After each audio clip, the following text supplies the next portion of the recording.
everyone. This is Grandma. I hope you have a wonderful evening tonight. Oh, hi. It's good to see you too. Oh, thanks for the special hug.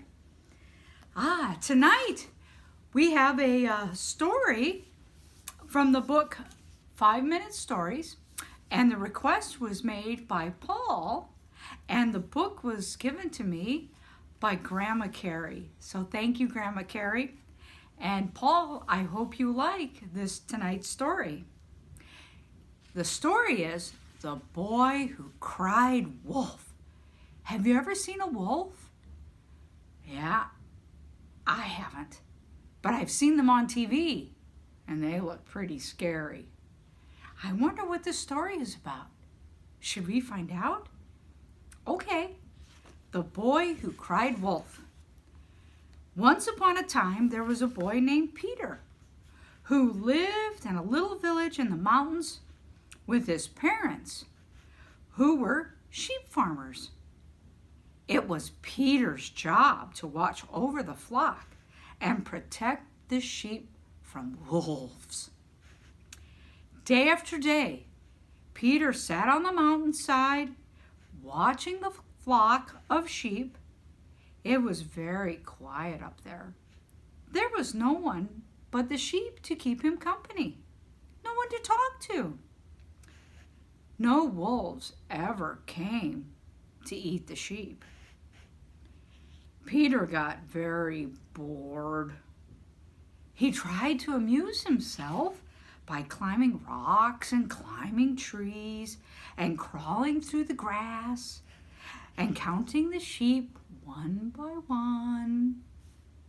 1, 2, 3, 64, 65, 66, and so on. Oh, Peter set out. Oh, I wish something exciting would happen. I'm so bored. Same old mountain, same old sheep. Finally, one day, Peter couldn't stand being bored anymore. I know what to do, he said as he grinned. And he started shouting at the top of his voice, "Wolf! Help! Wolf!" Down in the village, a man heard Peter's cries. "Quick," he shouted to some of the other men. "We need to help Peter. There's a big bad wolf attacking the sheep." The villagers grabbed their axes, their forks and shovels and brooms and ran up the mountain to where Peter was shepherding his flock. Oh, and they got up there and they were huffing and puffing and panting. All was quiet. The sheep were grazing peacefully. "Where's the wolf?" one of the villagers cried. "Ha ha ha ha ha!" Peter roared with laughter. "There's no wolf. I was just playing." Oh, the men got very angry with Peter. "You mustn't cry wolf when there isn't one there," they said. That night when Peter got home, his mother was telling him off. She said, "Don't you cry wolf, and you go to bed without any supper." Oh, poor Peter. Can you see him? He's with his sheep up in the mountain. And it looks like he's calling. Something he shouldn't say. For a while after that incident and going to bed without dinner, Peter managed to behave himself. He climbed the mountainside with the sheep every day and watched over them very quietly. The villagers soon forgot about Peter's trick. Then one day, Peter got really bored. He had already run up and down the rocks. He climbed all the trees. He counted the sheep, not one time, but 10 times. What can I do now? Same old mountain, same old sheep, he groaned to himself. Oh, with a sigh, he slumped to the ground. As he was sitting there, an idea popped into his head. He picked up some sticks laying nearby and started banging them together. And then at the top of his voice, he cried, "Wolf! Help! Wolf! Please hurry! There's a big wolf eating the sheep!" Oh, and you can see him. He's crying and shouting out loud. I wonder what's going to happen. Let's turn the page and find out. Down in the village, a crowd of people started gathering when they heard the loud banging and shouting coming from the mountainside.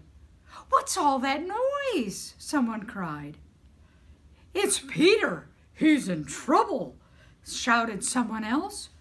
"Quick, there must be a wolf on the prowl."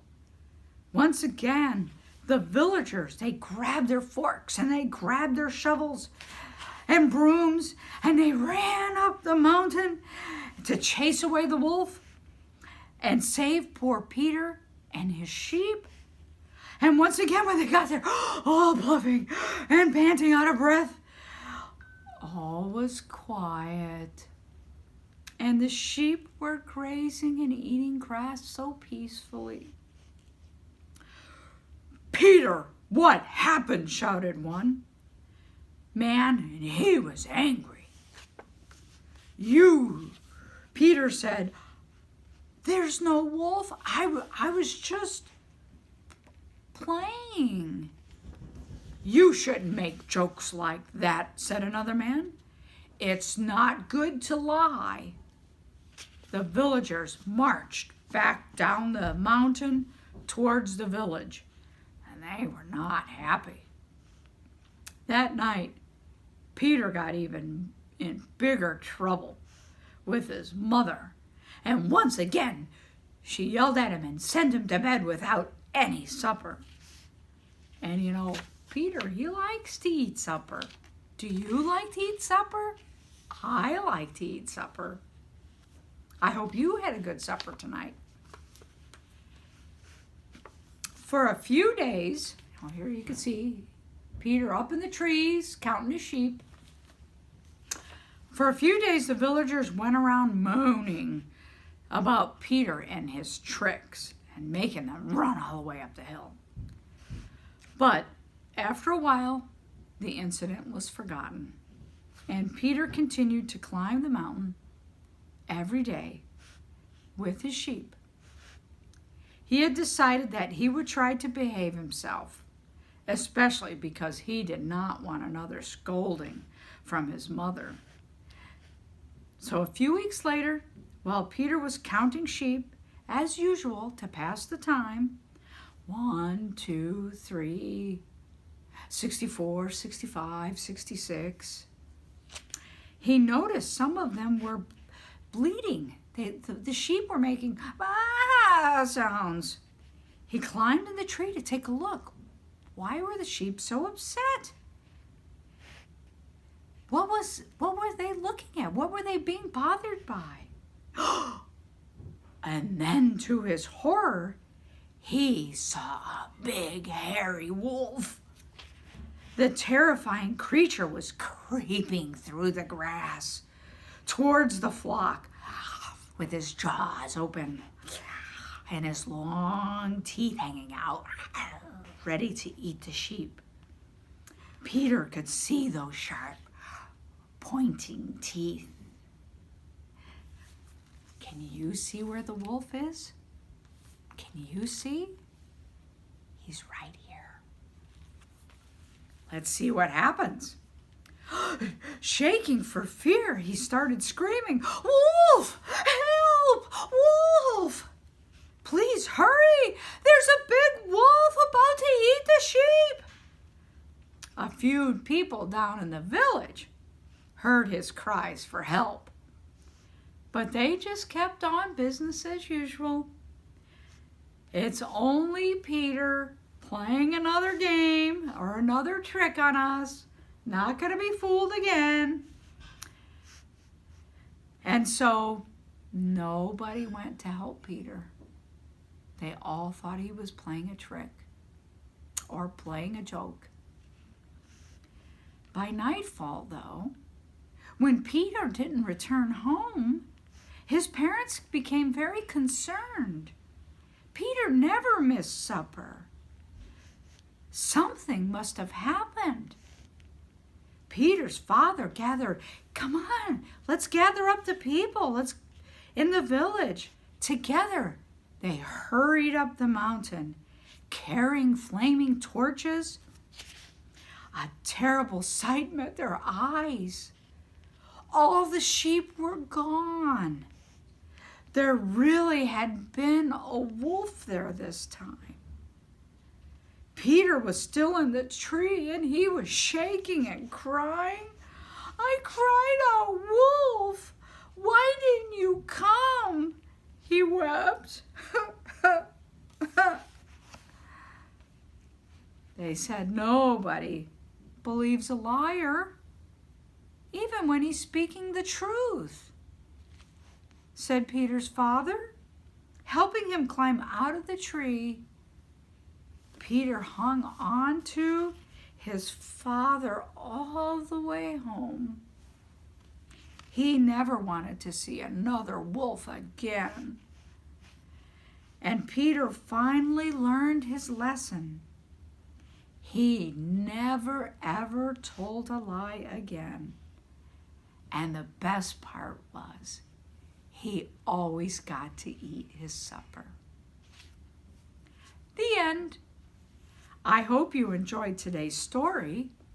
We learned about Peter and mountains, sheep and counting, and wolves. And what are we never to do? Never tell a lie, because we always want people to believe us when we cry for help. I hope you enjoyed tonight's story. It came from the book 5 Minute Stories. I hope you enjoyed it, Paul. And I hope you enjoyed it too, Grandma Carrie. Thank you very much. Have a wonderful evening. And I hope you enjoyed your supper. Until we meet again, bye-bye.